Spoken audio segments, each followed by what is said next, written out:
Hi, welcome to Facts with Mr. Vin, and in today's video we are going to be looking at why cities exist and what led to the growth of the ones that are there today. Cities are large human settlements that generally have extensive systems for housing, transportation, sanitation, utilities, and communication. People tend to think that cities look the way they do because of planners and builders.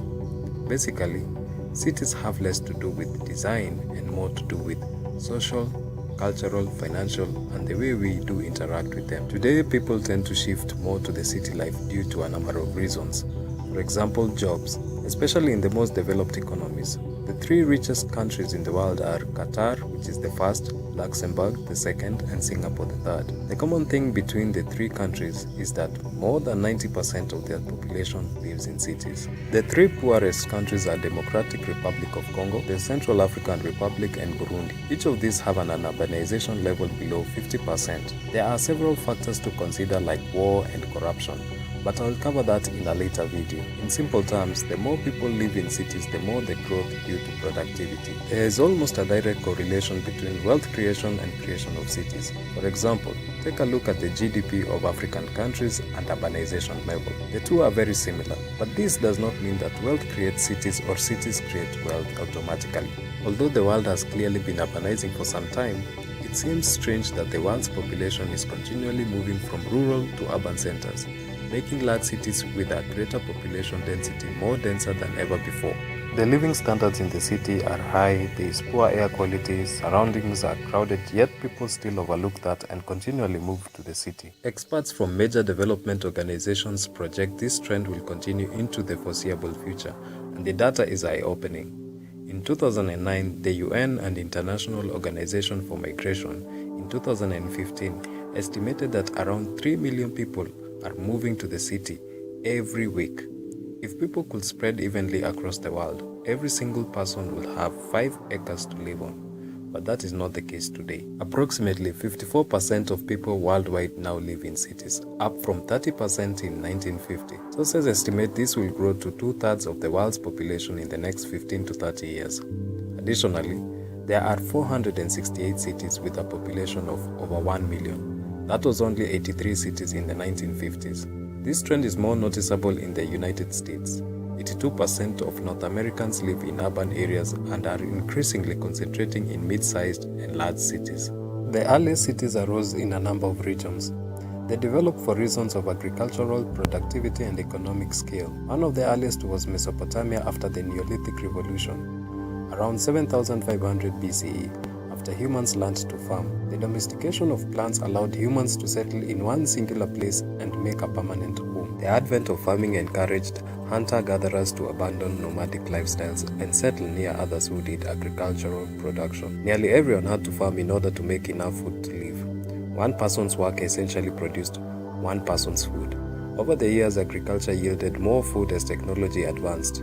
Each individual was able to make more, hence cities started developing. Today, one farmer can feed 155 people due to technological advancement over the years. People no longer need to farm for themselves because one person could feed many people. The surplus of food and development of cities went hand in hand. With these extra people free from farming, it was now possible for people to work in jobs that led to literature, science, and technological advancement that led to the modern world. Migration is a global phenomenon, with 1 in 7 people in the world being an internal or international migrant. This special pattern among humans really happens quite naturally. People make their own decisions of where to live. It's in human nature to choose the best place to live, as billions of people around the world choose their optimal place. The process of natural selection happens and nothing is ever manufactured about where people end up living. Throughout history, people tend to move in and out of cities. Cities continue to grow and remain the same rank. Those that were large in the past remained large, at least with no external influence. For example, in Europe, London was the largest city in 1800 with 1 million people. Today, it's still the largest, same to Paris. Cities don't change ranks overnight. There are factors which come into play that leads to more growth or decline. For example, in San Francisco, the discovery of natural resources, particularly gold, increased growth. and in Detroit, the shifting of factories to other areas led to its decline. The importance of city rankings is to embody the growing global demand for urban metrics, measure city performance, and international-oriented comparisons. If every activity in the city stalled but humans kept moving to cities, then there will be no need for ranking because the economies will remain the same. The best example to show that cities are a natural phenomenon is this. New York is the largest city according to the United States Census Bureau, with a population of 8.5 million people. The second is Los Angeles with 4 million, half as many as New York.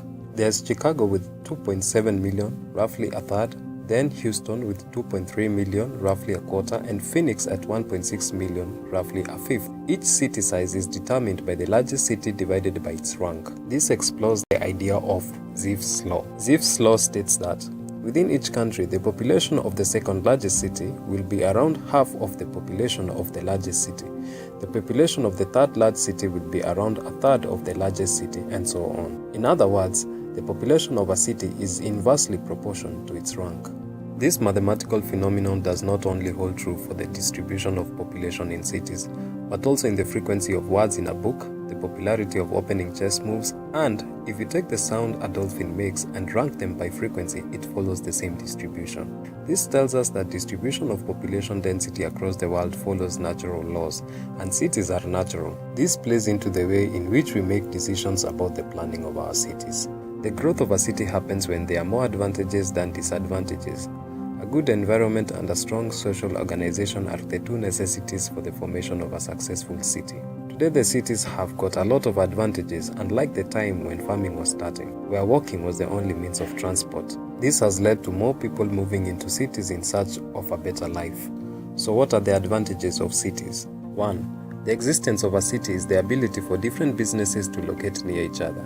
This is advantageous as different people come to the city to find jobs because all the businesses are in one place. Cities reduce transport costs for goods, people and ideas by bringing them together in one place. Different cities playing a host to different businesses. For example, Boston is a hub for medical research. It's beneficial for companies to exist in one place as direct competitors. This is because they can all collaborate together and run their business efficiently. So what are the disadvantages? Well, there are disadvantages to cities, but the one that stands out the most is the cost of land.